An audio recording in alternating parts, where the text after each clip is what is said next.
எங்களுக்கு இன்னைக்கு என்ன சாப்பாடு கிடைக்க போகுதுன்னு தெரில. இன்னைக்கும் தண்ணி குடிச்சு தான் தூங்கணும்னு தெரியுது. கடந்த 53 ஆண்டுகளாக தொடர்ந்து விடாமல் எவ்வளவு பிரச்சனைகள் எவ்வளவு கஷ்டங்கள் இருந்தாலும் தொடர்ந்து நாங்க செயல்பட்டுட்டு வரோம். இந்த நிறுவனம் செயல்பட்டுட்டு வருது. எங்க அம்மா 10வது ஆசைப்படுறாங்க.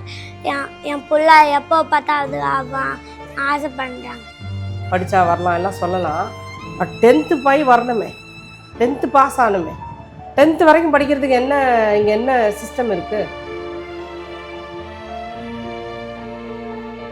உங்களுக்கு வீடு கொடுக்குறேன்னு சொல்லினே இருக்கிறாங்க. இன்னும் குத்தப்பாடு கிடையாதுண்ணா. ஒரு நிமிஷம் நான் நினைப்பேன், என்னடா அடுத்த நிமிஷம் இந்த பிள்ளைகளுக்கு என்ன சாப்பாடுக்கு என்ன பண்ணுறதுன்னு நினைப்பேன். இது உண்மையாவே பசித்த குழந்தைக்கு தான் பால் கொடுக்கணும். ஸோ இங்கே உண்மையாவே தேவை உள்ள குழந்தைகள் தான் அதிகமாக இருக்காங்க. எம்பிசிலேருந்து எஸ்டி ஆக்குறது, 40% சலுகை தரும், 50%, 100% சலுகை கொடுத்தா கூட வாங்க ஆள் இல்லை. போகிறதுக்கு முன்னாடி இந்த நிர்வாகத்தை நல்லா தலை நிமிர்ந்து நடத்தணுங்கிறது தான் என்னுடைய இது.